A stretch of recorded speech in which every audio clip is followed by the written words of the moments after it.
If there was a way to find out your new boss was going to be toxic before you accepted a job offer, you'd want to know, right? But after 10 years in executive recruitment, I've watched this play out hundreds of times. The signals are always there, but most people are just not watching for them. So in this video, I'm going to show you the 7 signs your new boss will be toxic and the one question that exposes each one. And stick around for the last one because it's the easiest to verify and almost no one thinks to check it. Okay, so imagine you're viewing a house. It's a nice street, good price, ticks most of the boxes, and the estate agent is very enthusiastic. But then you notice one room has been freshly painted. Just that one. There's a faint smell that you can't place. And when you ask how long the previous owners lived there, the agent goes vague. You can ignore all of that, or you can tell yourself it's probably fine. Sign the contract and move in. Or you can treat those signals as information. And the hiring process, it works exactly the same way. Now, most people walk in with one goal, get the offer. And I understand that because getting the offer feels like winning. But here's the problem with that mindset. If your only job in the room is to impress, you're not watching. And if you're not watching, you'll miss the 7 things that will tell you more about your next 2 years than any job description will. And if you want me to send you the 7 questions, comment the word toxic and I'll send this over. Because the hiring manager isn't just evaluating you.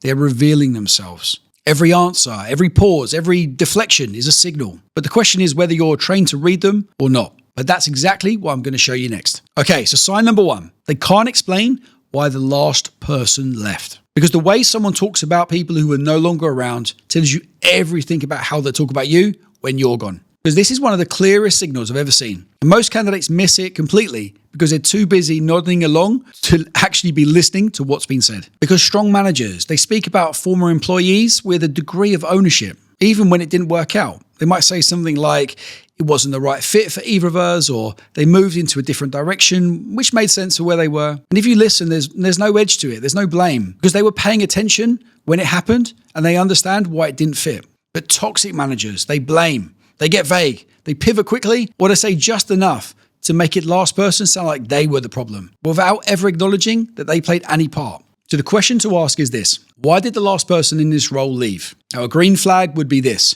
a clear, considered answer. They know the reason. They speak about it without bitterness. Maybe they even reflect on what they learned from it. But a red flag is vague, it's dismissive, or an answer that's entirely about the other person's failings with zero self-awareness. They weren't the right fit, with nothing else attached to it. Because that's not an answer, that's a warning. Now, I once placed a candidate into a senior ops role last year, and in the interview, he asked this exact question. The hiring manager paused and said something like, they just weren't committed enough. No specifics, no reflection.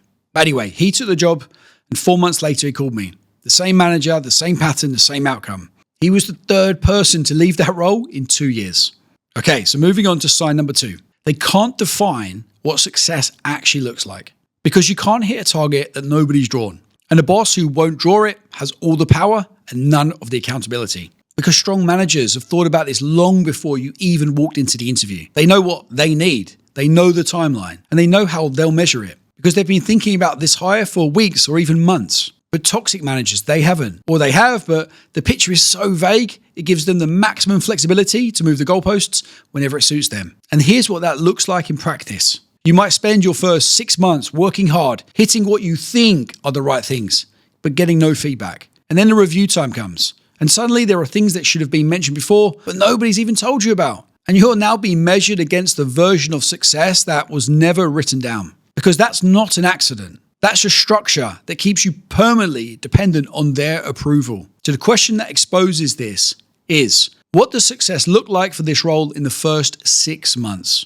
Now, a green flag answer is specific and measurable. They've got a clear picture of what they need and when. And they say something like, by month 3, I'd want you to have met the key stakeholders. But by month 6, I'd want you to see a clear plan with clear evidence of traction. But the red flag answer is this: well, we'll figure it out as we go. Or it really depends on the situation. Or just get stuck in and we'll review it from there. But that's not flexibility. That's a blank check that they can cash whenever they want. And this is exactly what happened with my client, Justin, a manufacturing manager who'd been searching for a while. In his final stage interview, the hiring manager laid out exactly what the first 6 months needed to look like. Specific milestones, clear expectations, no ambiguity. And Justin told me afterwards that he knew in that moment it was the right move. He secured the role above every other applicant, not because he was the most qualified on paper, because he walked into a company where the manager had actually laid out what he thought success would look like. and that he could easily see that. Okay, so moving on to sign number 3. They value loyalty over performance. And when people getting promoted aren't the people doing the best work, you know you're not in a meritocracy, you're in a monarchy. And this sign is a little bit harder to spot because on the surface, most toxic managers will tell you exactly what you want to hear. They'll talk about performance, they talk about results, they'll say all the right things. But what they value and what they say they value are two different things. And this question pulls them apart. Because when you ask a strong manager what their top performers do differently, they'll give you something specific. Something about how those people think, how they approach problems, how they communicate upward. You'll be able to hear the actual behaviors underneath the answer. But when you ask a toxic manager the same question, something different happens. The answer gets fuzzy. It starts sounding like personality traits. Words like attitude, commitment, being a team player, they start appearing, which in practice often means they agree with me, they don't challenge me, and they make my life easier. So the question to ask is this: what do top performers do that others don't? Now, a green flag answer will be specific, observable behaviors, things you can actually do. A manager who thinks clearly about performance gives you a clear answer about performance. But a red flag will be vague personality traits, answers that are really about fit and attitude rather than output. Because if the top performers in the team are defined by how much they align with the boss rather than what they actually produce, you know exactly how this place works. And this is where most people, they think they've got enough to make a decision. 3 signs, decent read on a person, so they move on. But these next 4 signs are the ones that separate a good gut feeling from actual due diligence. And sign number 7, which most people never think to check, is the one you can verify without asking even a single question. Okay, so sign number 4, they can't name what they'd change about their own team. So think about any team that you've ever been part of. Even the best ones had gaps. Maybe communication was off. Maybe the processes were outdated. Maybe there were too many meetings and not enough execution. Every team has something it could do better. Every single one. Now imagine you're sitting across from a hiring manager and you ask them what they'd change about how their team operates. And they pause and they tell you everything's great. The team is strong. The culture's solid. There's no issues. That answer should worry you way more than any honest admission ever could. Because a manager who can't name a single thing that improve about their team isn't running a perfect operation. They're either not paying attention or they're so attached to their own leadership that they can't separate their ego from the team's performance. And both are those problems that you're going to inherit. But strong managers are specific about this. They'll say something like, we're good at execution, but we need to get better at cross-functional comms. Or we've been really reactive on planning and I really want to shift that. There's no shame in what their answer is because they've thought about it and they're already working on improving it. And a manager who tells you everything is fine is either telling you one of two things. Either they genuinely believe it, which means they lack self-awareness, or they know the issues, but they're hiding them from you in the interview. But that tells you exactly how transparent they'll be once you've joined. So the question to ask is this: if you could change one thing about how the team operates right now, what would it be? And a green flag answer would be specific, something honest, something grounded in reality. Because a manager who can name the gap and talk about what they're doing about it to fix it is a manager who thinks clearly about their own leadership. But the red flag, it sounds like this: honestly, we're in a really good place.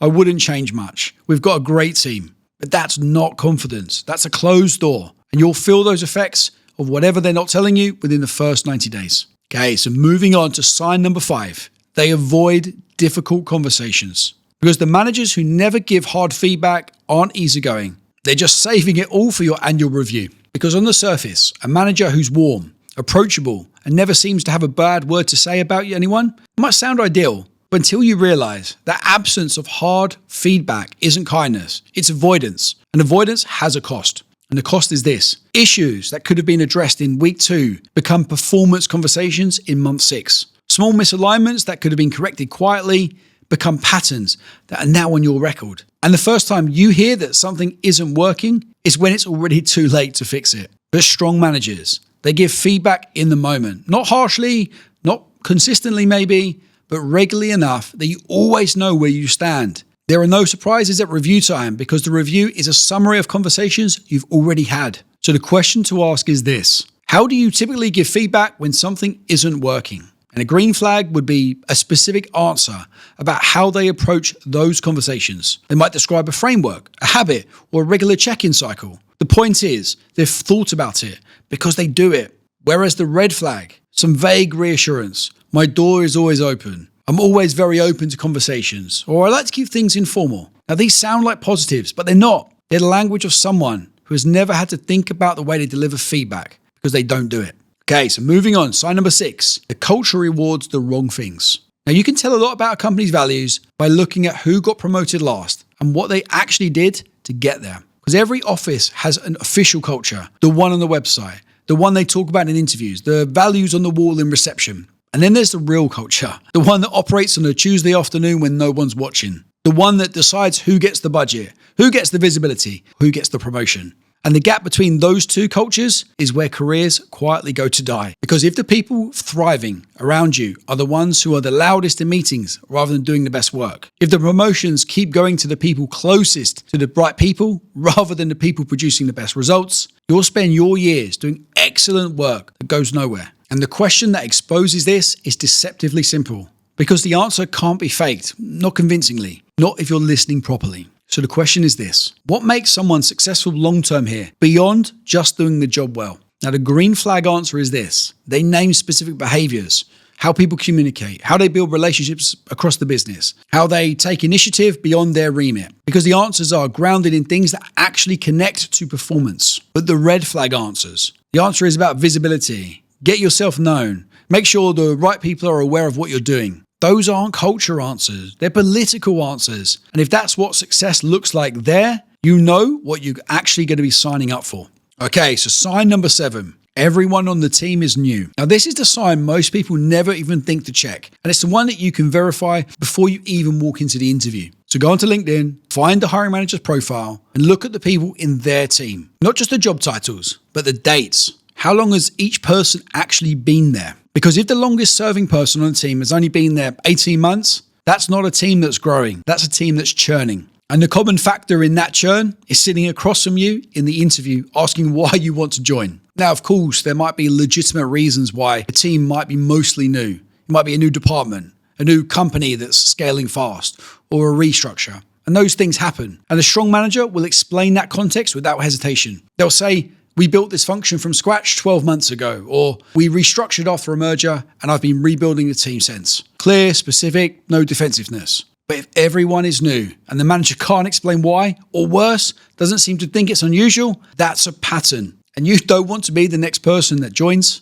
works out what is actually happening, and then quietly starts looking again 6 months later. So the question to ask is this: how long has the longest serving person on the team been here? Now the green flag answer would be, they know the answer immediately. They talk about their long-serving tenured employees with respect, their stability in the team, and they're proud of it. Whereas the red flag, they might hesitate, deflect, or the honest answer is that nobody's been there longer than a year and that they don't have a clear explanation for why that is. Now, that's not necessarily a red flag that you even needed to ask about. That's a red flag that you could have checked on LinkedIn, and you just have to look. Now, here's how to use all 7 of these, because I don't suggest that you ask all 7 in every interview. Just pick 3 or 4 that matter most to you, given the role and the stage you're at. Just work them into the conversation naturally, because you're not conducting an interrogation. You're just having a conversation whilst paying close attention to what the answers actually reveal. Because one red flag is a yellow card, something to probe further. Ask a follow-up, see if the vagueness resolves or it deepens. But 2 red flags means you must investigate before you decide. Ask to speak to someone informally on their team. Look at LinkedIn. See how long the last 3 people in your potential manager's team have actually stayed. But 3 or more, that's a pattern. And you need to be honest with yourself about whether you're walking into the same situation those people walked out of. And here's what I've learned after placing hundreds of people across 3 continents. The professionals who build the best careers aren't the ones who get the most offers. They're the ones who know which offers to walk away from. Because a great salary with the wrong boss isn't an opportunity. And if you want me to send you all 7 questions, just comment the word toxic and I'll send them to you. But here's where I see a lot of people drop the ball, even after they spot the signals. They tell themselves it'll be different for them. And that's the mistake. They don't just ignore the red flags. They accept the offer anyway. Too fast, no structure, no protection. And now they're locked in. Good salary, but the wrong boss. No leverage. Leaving isn't the hard part. Accepting the wrong offer is. So if you don't want that to be you, watch this next video. I'm going to show you the exact script to negotiate a six-figure offer so you don't just get the job, you get it on your terms.